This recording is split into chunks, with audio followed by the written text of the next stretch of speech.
Okay, अस्सलाम वालेकुम students. I hope आप सबको मेरी आवाज़ आ रही है loud and clear. Welcome to today's lecture. ठीक है। आज के लेक्चर में मैं अभी अभी आपका कॉम्प्लेक्स इंजीनियरिंग प्रॉब्लम रिलीज कर दिया है। उसकी आप लोगों को एसएमएस भी आ गई होगी। एलएमएस में आप जाके वीक वाइज प्लानर में देखेंगे तो इस वाले हफ्ते में ये एक्टिविटी मैंने क्रिएट कर दी है।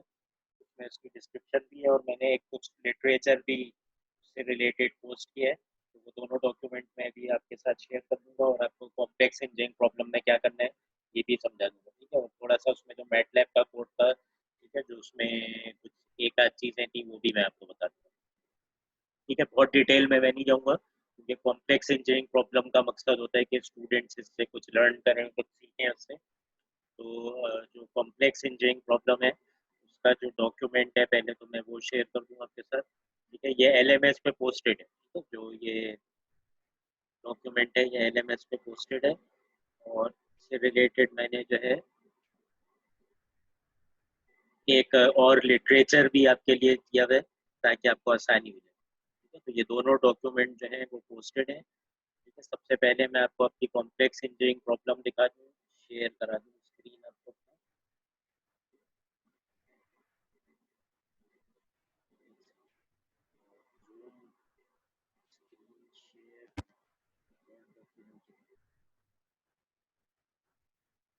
आई होप ये अब आपको नजर आ रहा होगा जो मैंने अपना स्क्रीन अभी आपके सामने खोला हुआ है। ठीक है। इसमें आपका कॉम्प्लेक्स इंजीनियरिंग प्रॉब्लम है जिसको असाइनमेंट 5 हम कह रहे हैं। ठीक है। ये रिलीज हो गया है आज 12:30 बजे।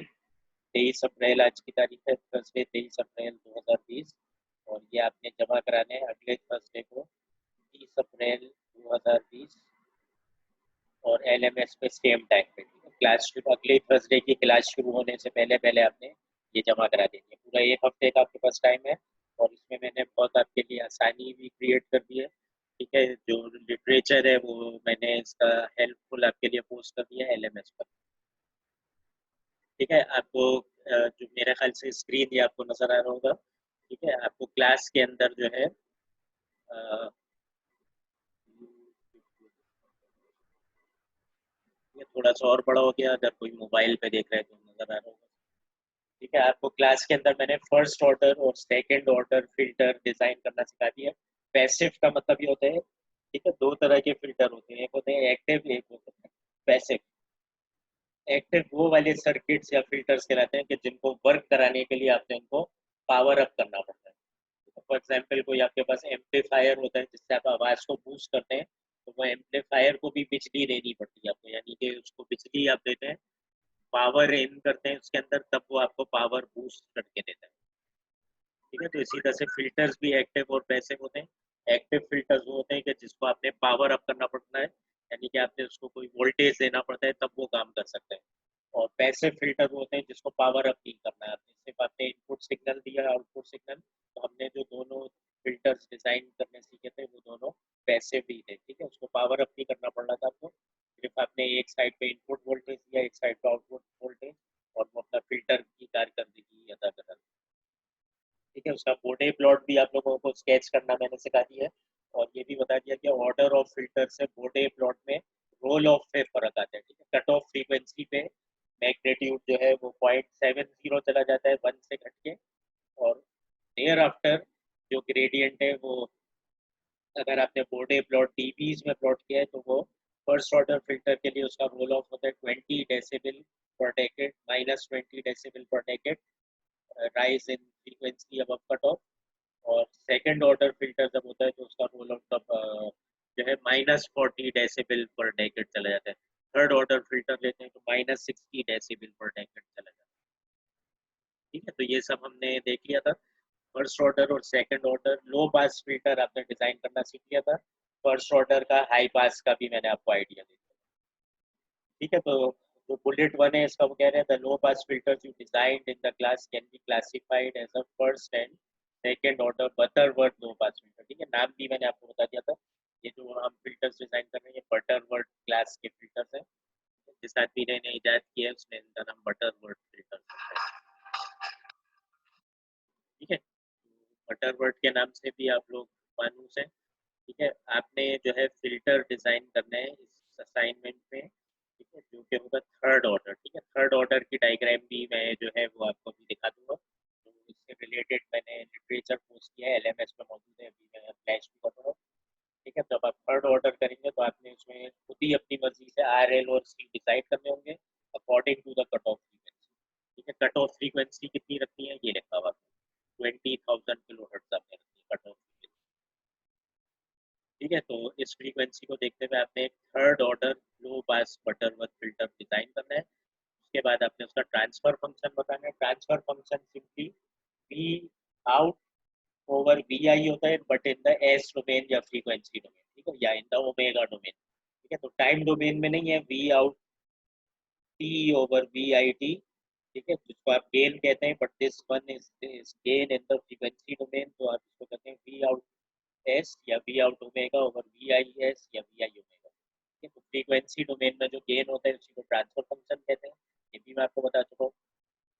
कट ऑफ फ्रीक्वेंसी कैसे निकालते हैं ये भी मैं आपको बता चुका हूँ। कट ऑफ फ्रीक्वेंसी होती है जो कि हाफ पावर पॉइंट होता है एम्पलीफायर फिल्टर का। हाफ पावर पॉइंट क्या होता है, यहाँ पे उसका आउटपुट पावर इनपुट पावर का आधा रह जाता है। और ये जब होता है जब गेन के अंदर ये गेन तब्दील हो जाता है 2.7071, वन से घट के 0.7071, जब उसका गेन हो जाता है तब आप कहते हैं ये हाफ पावर पॉइंट। ठीक है, तो ये भी निकालना आपको आता है। ठीक है, यहाँ पे लिखा हुआ है you can refer to internet and advance electronics books for this. आप बिल्कुल रेफर कर सकते हैं, जो मैंने डॉक्यूमेंट आपको दिया है वो भी हेल्पफुल है। ठीक है, तो पार्ट 1 जो है पहले उसको देख लेते हैं, पार्ट 2 पे हम बाद में आएंगे। ठीक है, तो ये जो इससे रिलेटेड लिटरेचर मैंने आपको फ्लैश किया है वो ये वाला है। ठीक है, LMS के अंदर ही आप देखेंगे तो ये एक किताब है, उसके मैंने आपको पेज नंबर 281 से लेके इसके पेज नंबर तकरीबन 295 तक मैंने ये आपको पूरा चैप्टर जो है वो आपको मैंने फिल्टर्स के मुताबिक आपको दे दिए। फिल्टर्स के अंदर शुरू में आप देखेंगे तो ये वही लो पास फिल्टर जो आपने सबसे पहले डिजाइन किया था क्लास में, कि कट ऑफ फ्रीक्वेंसी भी निकाली थी, बोडे प्लॉट भी बनाया था, ये बोला। ठीक है, उसके बाद मैंने आपको दिखाया था कि बटर वर्थ का ही अगर आपने सेकेंड ऑर्डर और थर्ड ऑर्डर फिल्टर बनाना है तो उसकी डायग्राम ये।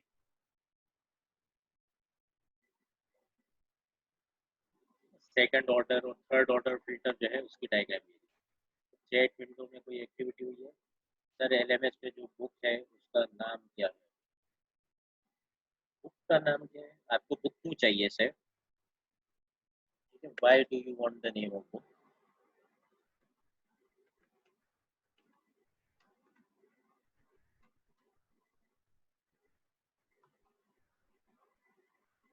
बुक मैंने रेलिवेंट चैप्टर्स दे दिए ना उसके आपको। ठीक है, बुक का नाम सेफ पूछ रहे थे। ठीक है, तो बहरहाल बुक का नाम भी मैं बता देता हूँ, कोई मसला नहीं है। बुक का जो नाम है फिर मैं सबको ही बता देता हूँ। ये बुक का नाम है signal system and transform by Phillips Parr. ठीक है, बुक का नाम भी अब चले वो सेफ पूछ रहे थे, मैंने बता दिया ये उस बुक से ही टॉपिक्स हैं। ठीक है, तो ये बटरवर्थ फिल्टर है, ये वाला जो है ये सेकंड ऑर्डर दिखाया है आपको, और ये वाला जो दिखाया है ये थर्ड ऑर्डर दिखाया है। ठीक है, सेफ चले, थैंक्स, कोई बात नहीं, मोस्ट वेलकम। ये वाला जो लेफ्ट पे ये सेकंड ऑर्डर है और ये वाला जो है राइट पे ये थर्ड ऑर्डर है। तो ये वाला हमने क्लास में ड्राइव किया था इसका पूरा मैग्नीट्यूड, इसका जो टिपिकल इसका जो रिस्पॉन्स है उसको प्रूव करके आपने इस पे लाना था। ठीक है, बटरवर्थ का जो मैग्नीट्यूड रिस्पॉन्स है वो ऐसा आना चाहिए। तो ये सेकंड ऑर्डर के लिए हमने प्रूव किया था, फर्स्ट ऑर्डर के लिए प्रूव किया था, अब थर्ड ऑर्डर के लिए आपने करना होगा। थर्ड ऑर्डर का सर्किट ये था। ठीक है, थर्ड ऑर्डर का जो ये 6.12 बी फिगर है राइट के ऊपर, ये है थर्ड ऑर्डर फिल्टर। इसमें देखें कंपोनेंट्स बढ़ते जा रहे हैं। फर्स्ट ऑर्डर में था सिर्फ एक रेजिस्टर और सिर्फ एक कैपेसिटर इन्हीं जगहों पे, ये एक इंडक्टर का इजाफा हो गया तो ये बन गया सेकंड ऑर्डर। यानी कि जब आप इसका ट्रांसफर फंक्शन बनाएंगे तो डिनोमिनेटर में जो पॉलिनोमियल होगा एस स्क्वायर का बनेगा। ठीक है, इसी तरह से थर्ड ऑर्डर है, इसमें देखें आप इजाफा क्या हो गया, कैपेसिटर दो हो गए, एक इंडक्टर हो गया और एक रेजिस्टर हो गया। और ये जो वी आउट आप ले रहे हैं ये C2 के अक्रॉस ले रहे हैं, माइंड। ठीक है, तो जब आप इसका ट्रांसफर फंक्शन ड्राइव करेंगे तो वी आउट जो है वो C2 के अक्रॉस वोल्टेज VI जो है ये पूरे सर्किट को जॉब देगा। तो आपने ट्रांसफर फंक्शन भी V out S over V I S या V out F over V I F या V out omega over V I omega, जैसे आप चाहे निकालेंगे, लेकिन टाइम डोमेन में नहीं होगा। Please it will be in the frequency domain variable, S हो सकता है, एफ हो सकता है या ओमेगा हो सकता है। ठीक है, तो आप थर्ड ऑर्डर के लिए इस सर्किट को इस्तेमाल करेंगे जो कि 285 पेज नंबर पे 6.12 फिगर बी है। ठीक हो गया। तो आप इसके जरिए से इसको ड्राइव करेंगे ट्रांसफर फंक्शन, और ट्रांसफर फंक्शन के जरिए आप इसका बॉडी प्लॉट वगैरह स्केच करने की कोशिश करेंगे। ठीक है, इसके अंदर जो बॉडी प्लॉट आपने स्केच करना है इसके लिए आप मैटलैब इस्तेमाल करेंगे। ठीक है, तो मैटलैब को भी हम अभी देख लेंगे कि मैटलैब में कैसे करना है। यही जो लिस्टिंग है उसको मैं आपको प्लॉट करके दिखाता हूँ। ठीक है, ये पार्ट बी पे हम आएंगे भाई। ठीक है, अगर मैं ना हूँ तो मुझे याद दिला दीजिएगा। बैंड पास फिल्टर के लिए जो मैंने हिंट देने हैं वो भी इसी पेजेस में मौजूद है, वो मैं बता दूंगा। ठीक है, तो मैटलैब के लिए हम क्या करेंगे, we will try to open MATLAB. MATLAB, मैं मैटलैब अपना खोल रहा हूँ।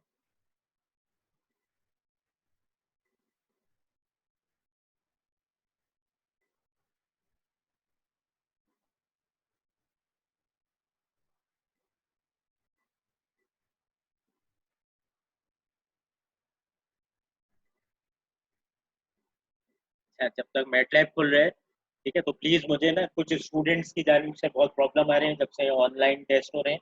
ठीक है, मुझे टाइम के ऊपर बच्चे अपलोड नहीं कर रहे हैं, उसके बाद वो इंटरनेट इशू और ये सब। ठीक है, तो मैं सब बच्चों की नस नस से वाकिफ हूँ। आप लोगों को मैं अभी 3-4 महीने में नॉन ऑनलाइन मेथड, 3-4 महीने से तो वैसे ही जानता हूँ, और नॉन ऑनलाइन मेथड में आपको 1.5 महीना मैंने वैसे ही पढ़ाया। ठीक है, तो जितने भी बच्चों को इंटरनेट के प्रॉब्लम आ रहे हैं ना, वो क्लास के वैसे ही वीक बच्चे हैं, और जिन बच्चों को क्लास में कोई प्रॉब्लम नहीं आती थी उनको ऑनलाइन में भी कोई प्रॉब्लम नहीं आती। ठीक है, मैंने सब इसके LMS की टीम से सब बात की है, अपने दूसरे सीनियर से बात की है। वो यही कह रहे हैं कि ये जो बच्चे प्रॉब्लम कर रहे हैं कि इनका इंटरनेट टाइम पे चलना बंद हो जाता है, या LMS पे ये ब्लेम करते हैं। ठीक है, तो ये इनकी खुद की कोई गलती होती है, ये अपलोड नहीं कर रहे हैं। बाद मुझसे लड़ते हैं कि मैंने अपलोड किया था और मेरा क्यों नहीं अपलोड हुआ, और शाम को 3 बजे इनके पास आंसर आ जाता है। 3 बजे मुझे सब ईमेल कर रहे होते हैं, व्हाट्सएप पे भेज रहे होते हैं। ठीक है, तो मैंने सबको पेनलाइज किया है, और जितने भी क्लास के अच्छे बच्चे हैं उन्हें क्यों नहीं प्रॉब्लम आती इंटरनेट की, LMS। ठीक है, जितने क्लास के अच्छे बच्चे हैं इनका हमेशा हो जाता है जमा, असाइनमेंट भी जमा हो जाते हैं, क्विज भी जमा हो जाते हैं। ठीक है, तो प्लीज़ मुझको बिला वजह आप लोग नहीं परेशान करें। ठीक है, और मैं कोई इतना बेवकूफ़ नहीं हूँ कि मैं ये चीज़ें समझ सकूँ। ठीक है, आप लोगों को जब मैंने बता दिया क्विज एक्सपायर होने से पहले अपलोड करना है, या आप लोगों का कसूर है कि आप क्विज के एक्सपायर टाइम से पहले नहीं अपलोड करते हैं।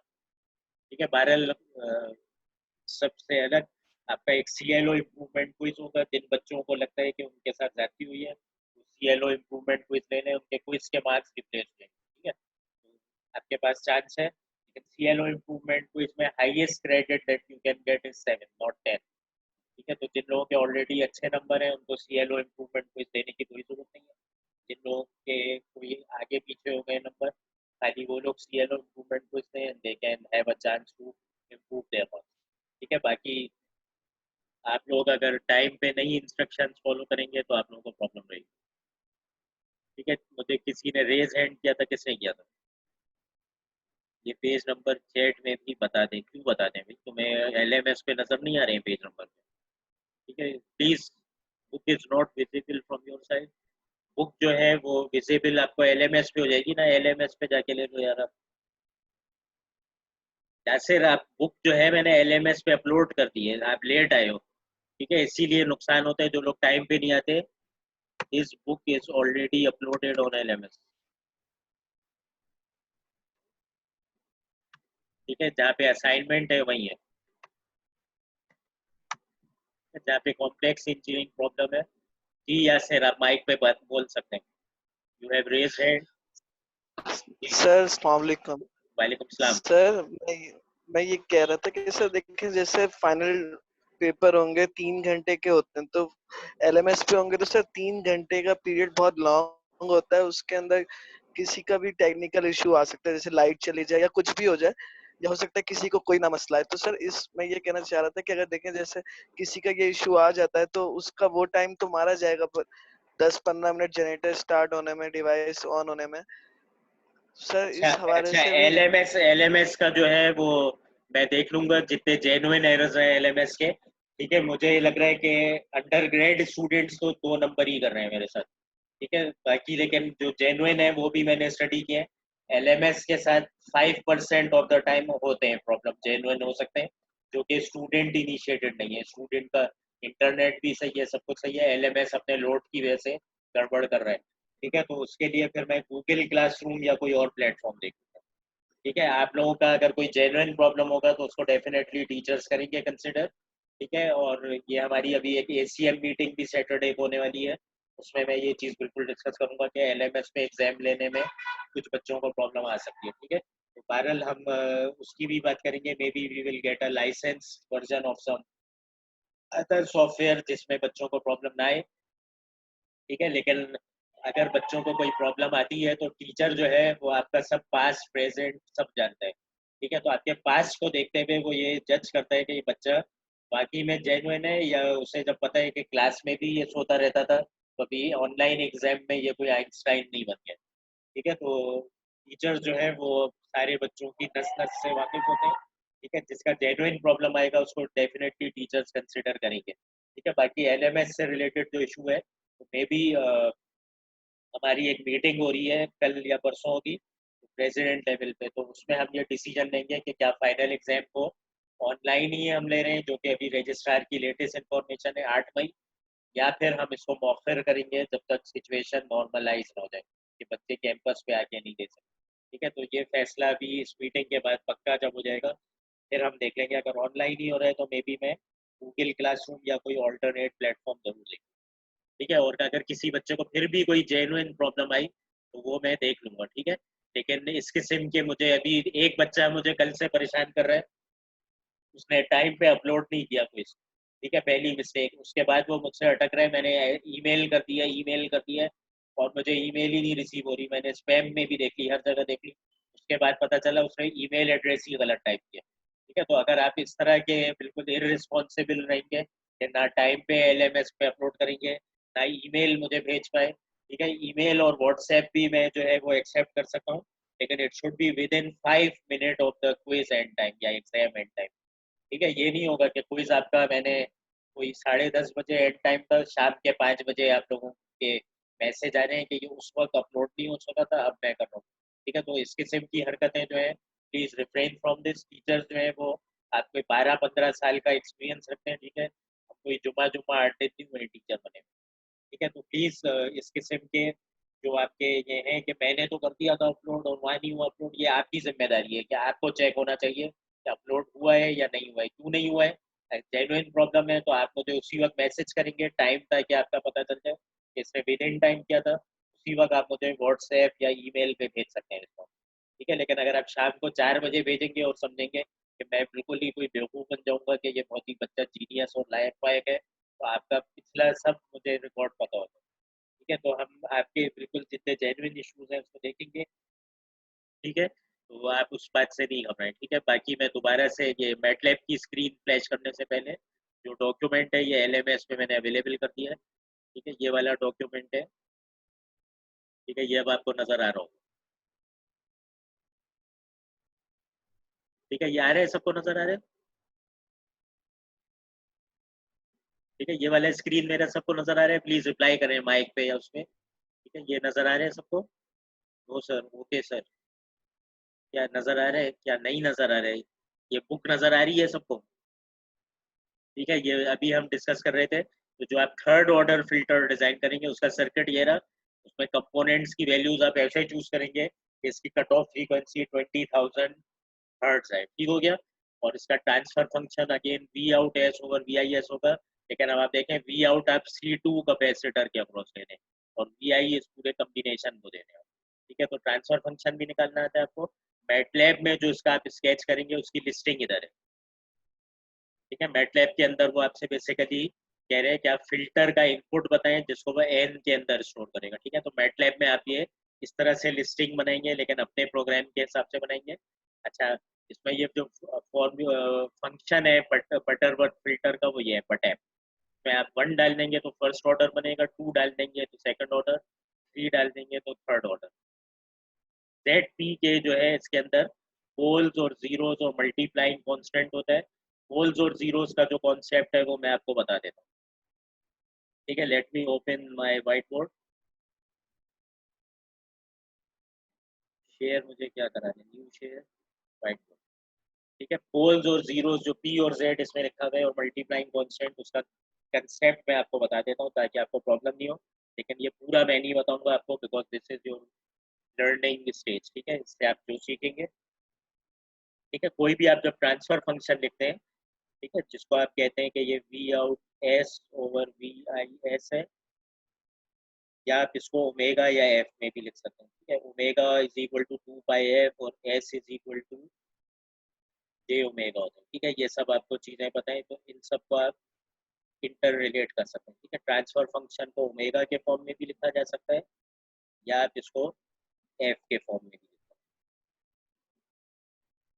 ठीक है, तो ऐसे लिखें ये भी सही है, ऐसे लिखें ये भी सही है, ऐसे लिखें। सिर्फ ये है कि अगर इस फॉर्म में लिखना है तो एस की जगह आप ओमेगा के फॉर्म में लेके आएंगे, इस फॉर्म में लिखना है तो आप ओमेगा को एफ के एफ ओमेगा को 2 पाई से डिवाइड कर देंगे तो जो है ये एफ की फॉर्म में लिख सकते हैं आप, या जो भी है।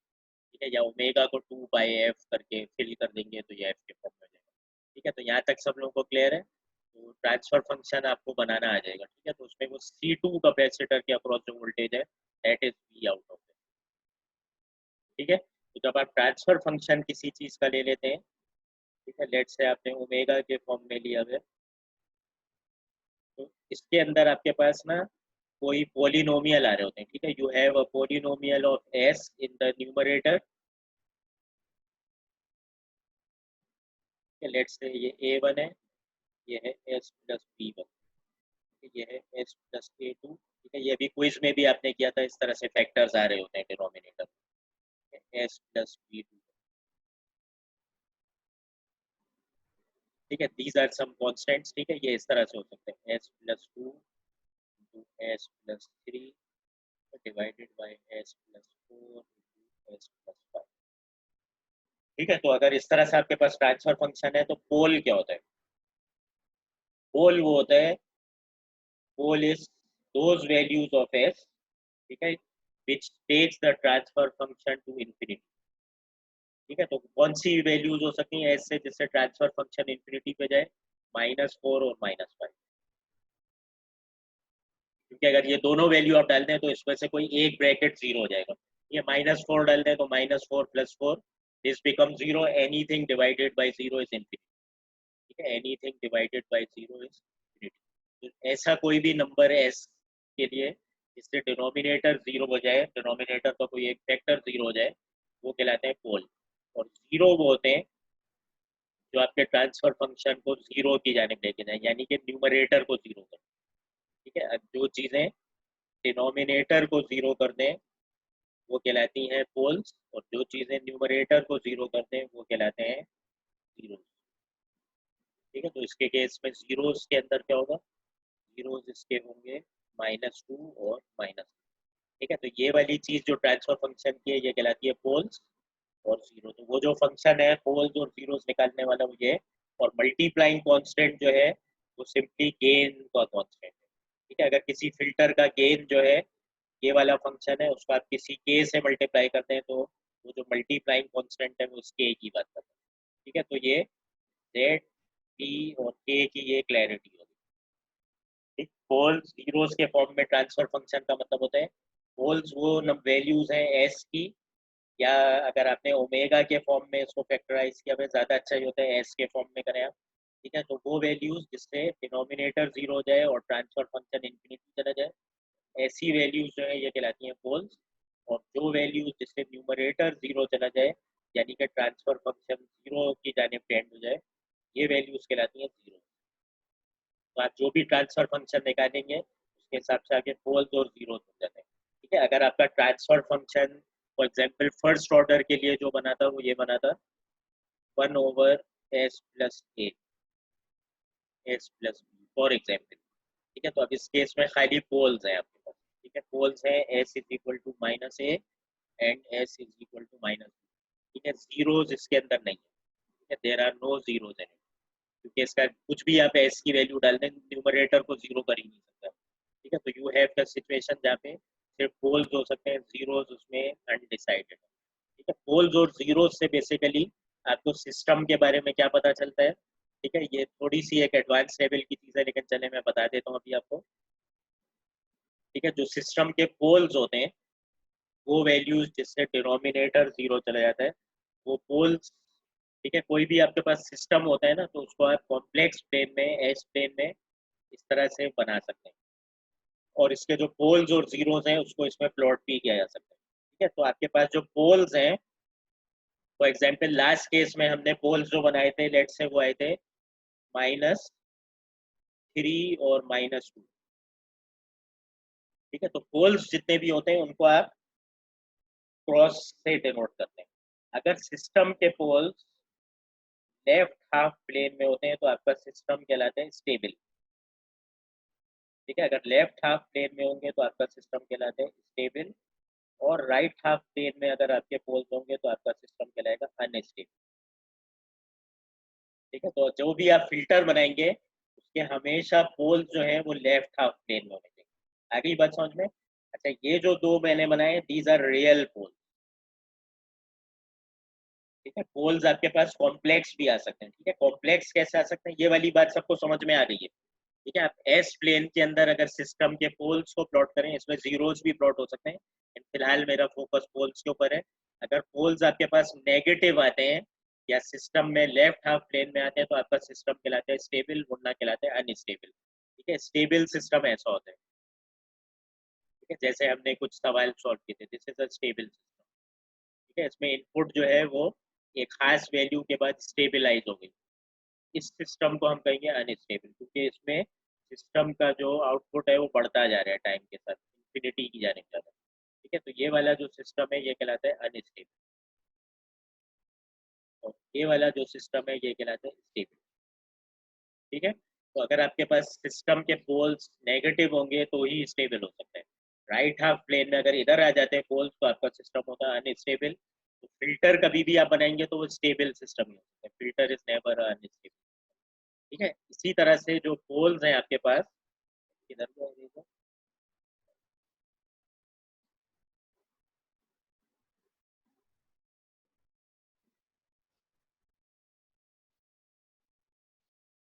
इसी तरह से पोल्स आपके पास कॉम्प्लेक्स भी आ सकते हैं, ठीक है। कभी ये नहीं समझें कि पोल्स जो हैं कॉम्प्लेक्स नहीं आ सकते, कैसे आ सकते हैं कॉम्प्लेक्स?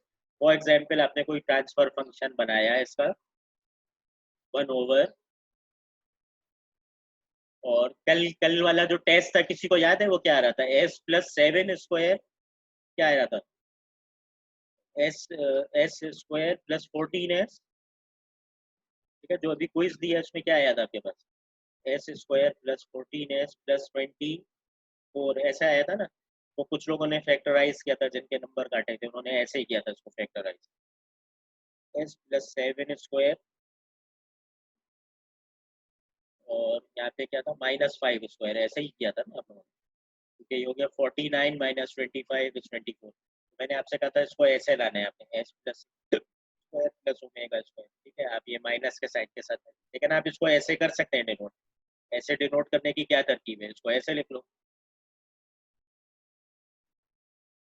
प्लस आ गया, सेट हो गया, ठीक है। अब आपने किया 49 - 25, अभी भी 49 - 25 है, क्योंकि J² क्या होता है -1, ठीक है। तो अब आपका इस फॉर्म में भी आ गया और प्लस साइन, ठीक है। तो अगर आपने इसको इस फॉर्म में लाना था तो ये J के साथ करना पड़ता। अब इसके अंदर जो आपका अ, मतलब इस तरह से कभी आपके पास जो इसका वो आता है पोल, वो इस तरह से आ सकता है, ठीक है। ये मैं इस पर्टिकुलर एग्जाम्पल की बात नहीं कर रहा, लेकिन क्योंकि अब आप कम्प्लेक्स नंबर में चले गए, ऐसे भी आ सकता है कि इसका जो पोल है वो ऐसे आ जाए, ठीक है। अगर पोल कम्प्लेक्स में आता है ना तो हमेशा कॉन्जुगेट आता है, प्लस भी आएगा माइनस भी, यानी कि एक पोल ये बनेगा, एक पोल ये बनेगा, ठीक है। तो अगर आपके पास इस तरह से ये पोल वो आ जाए अपना पोल कॉम्प्लेक्स के अंदर, तब क्या होगा? तब आपके पोल एक्स एक्सिस पे नहीं आएंगे, लेकिन फिर भी राइट हाफ प्लेन में रहेंगे, सॉरी इस तरह से आएगा -2 प्लस -3, ठीक है। तो यहाँ पे ये -2 पे ये +3j, ये -3, ठीक है। तो आपका अगर ट्रांसफर फंक्शन ऐसा आ जाए कि आपने पोल उसके स्केच किए और पोल आ रहे हैं आपके पास कॉम्प्लेक्स, ठीक है, इस तरह के पोल आ रहे हैं, ठीक है, एक पोल ये और दूसरा वाला पोल ये। तो अगर आप इस पोल को अब स्केच करें तो अब ये देखें एक्स एक्सिस पे नहीं आ रहे, वाई एक्सिस पे नहीं आ रहे, they are coming somewhere here, ठीक है। दिस इज इमेजिनरी एक्सिस अगर आपको याद है, और this is the real axis, ठीक है। अब इसके दो पोल जो हैं they are still in the left half plane, they are still in the left half plane, ठीक है, लेकिन स्टेबल कहलाएगा सिस्टम आपका, ठीक है। System will still be called stable, ठीक है। जब पोल आपके एक्स एक्सिस पे थे और जो पोल आपके यहाँ पे थे, इन दोनों में क्या फर्क होगा ये मैं बता देता हूँ आपको। लेजर लिया, ठीक है, ये आप आगे और ज्यादा अच्छा समझेंगे, लेकिन अभी मैं कुछ मोटा मोटा आपको चीजें बताना चाह रहा हूँ, ताकि अगर कॉम्प्लेक्स इंजीनियरिंग प्रॉब्लम में आपके काम में आ जाए। तो जरूरी नहीं है पोल हमेशा रियल ही हो, पोल आपके कॉम्प्लेक्स भी हो सकते हैं, जीरोस के साथ भी है, जीरोस हो जरूरी नहीं है रियल हो, कॉम्प्लेक्स भी आ सकते हैं, ठीक है। तो अगर आपके पास इस तरह का सिस्टम है जिसमें पोल आपके रियल है, ठीक है, पोल को आप कहेंगे they are negative and real, तो आपका जो सिस्टम का रिस्पॉन्स है उसमें ऑसिलेशन नहीं होती, इस तरह का है। This is also a stable system, ठीक है। अगर आपके सिस्टम के पोल कॉम्प्लेक्स हो जाए, यानी कि ऐसे आ रहे हैं लेकिन लेफ्ट हाफ प्लेन में ही है, तो आपका सिस्टम का जो रिस्पॉन्स है उसमें ऑसिलेशन आ जाएगी, लेकिन जो टाइम के साथ डाई हो जाएगी। और अगर आपके सिस्टम जो है उसके पोल इधर आ जाए, ठीक है, लेट से आपने कैलकुलेट किया ट्रांसफर फंक्शन और पोल आ गए +-2j, तो आपके सिस्टम का जो रिस्पॉन्स है वो ऐसा हो जाएगा, यानी कि दिस इज मार्जिनली स्टेबल, ठीक है। ये दोनों कहलाएंगे स्टेबल,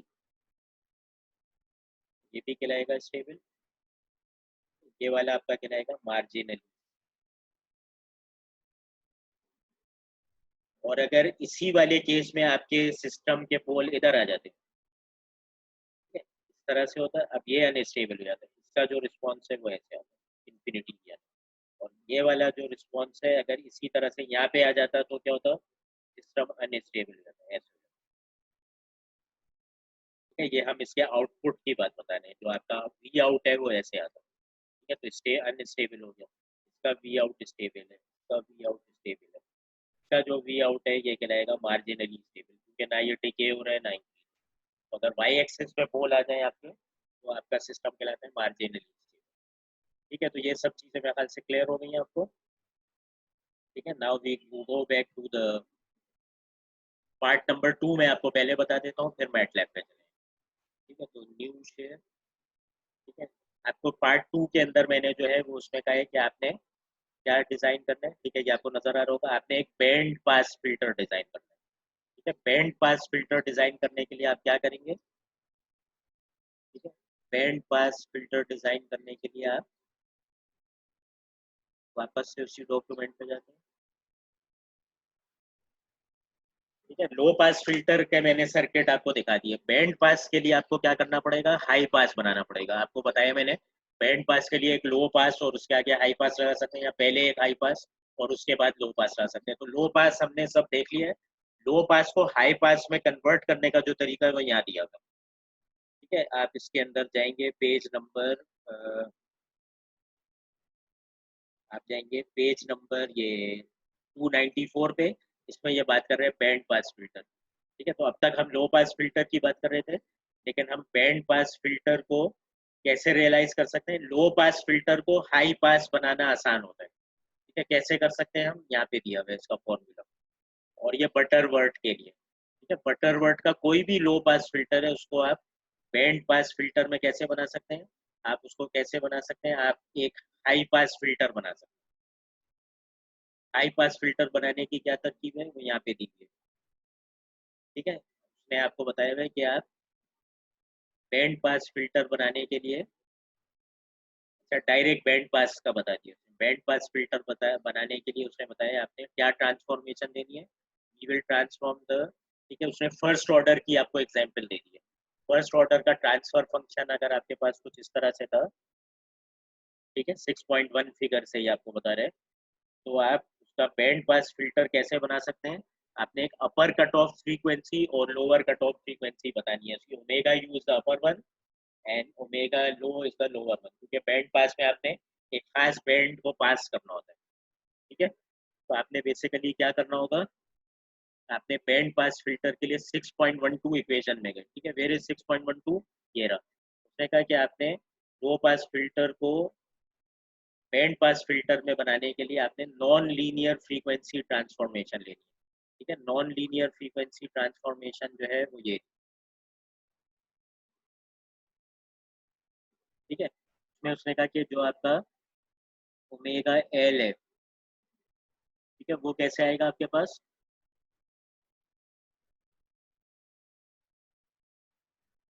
ठीक है, frequency variable of the low pass filter has been designated as omega L. आपने जो पहले ओमेगा एल फ्रीक्वेंसी पे यानी 20,000 हर्ट्ज पे डिजाइन किया था, वो चीज आपकी बन गई ओमेगा एल। ठीक है, और omega C is the cut off frequency of the low pass filter. ठीक है, तो ओमेगा सी सॉरी आपका 20,000 हर्ट्ज होगा, और low pass filter has been designated as omega L. ठीक है, ओमेगा एल जो है वो ओमेगा को आप रिप्लेस कर देंगे ओमेगा एल से। ठीक है, ओमेगा एल जो है वो उसकी कट ऑफ फ्रीक्वेंसी नहीं है, कट ऑफ फ्रीक्वेंसी थी ओमेगा सी। ठीक है, तो upper and lower cut off frequencies of the band pass filter are denoted by omega U and omega L. तो आप उसके ओमेगा वेरिएबल को जहाँ जहाँ पे ओमेगा आ रहा होगा, ठीक है, जहाँ पे भी आपके पास लो पास फ्रीक्वेंसी के अंदर ओमेगा आ रहा होगा, आप उसको एक नया नाम दे देंगे ओमेगा एल। ओमेगा सी को आप डाल देंगे 20,000, और ये एक ओमेगा जो जनरल ओमेगा आपका चल रहा है वही आ जाएगा।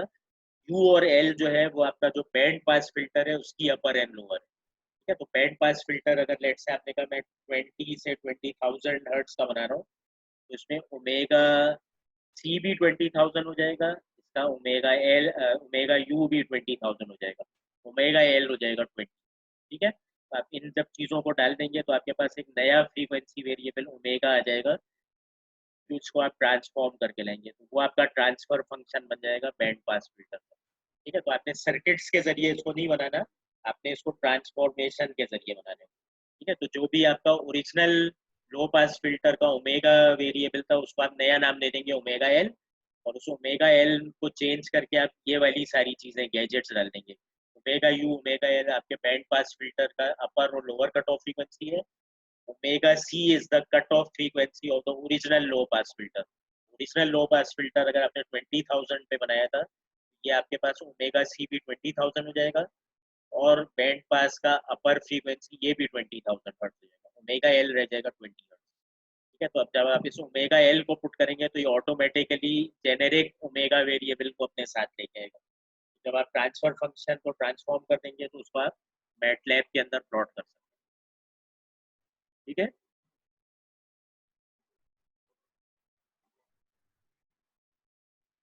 ठीक है, सबको समझ में आ गया? Please reply. ठीक है, मैं और हिंट दे दूंगा, लेकिन इस किताब में ये बहुत सिंपल लिखा हुआ है, बैंड पास फिल्टर कैसे बनाएंगे आप। ठीक है, please reply on the chat, सबको समझ में आ रहा है? जी, मान का है। ठीक है, कैसे ट्रांसफॉर्म करेंगे आप? जो आपका ओरिजिनल लो पास फिल्टर है उससे हाई पास के अंदर का सर्किट नहीं बनाना, आपने सिर्फ ट्रांसफर फंक्शन उसका बनाना है। और कैसे करेंगे आप? ओरिजिनल वाले ओमेगा को ओमेगा एल से रिप्लेस कर देंगे, which is set equal to this omega C is the cut off frequency of the original low pass filter, और ओमेगा एल और U is the lower and upper frequency of the high pass filter. ठीक है, तो आपने इसको construct circuitry नहीं करना है, आपने ट्रांसफर फंक्शन के थ्रू। ठीक है, तो ये सारा हिंट जो है आपको बैंड पास में कन्वर्ट करने वाला है, ये पेज 294 पे। ठीक है, मैटलैब के अंदर आप इस तरह से कमांड्स लिखें तो आप बिल्कुल ये स्केच कर सकते हैं। ठीक है।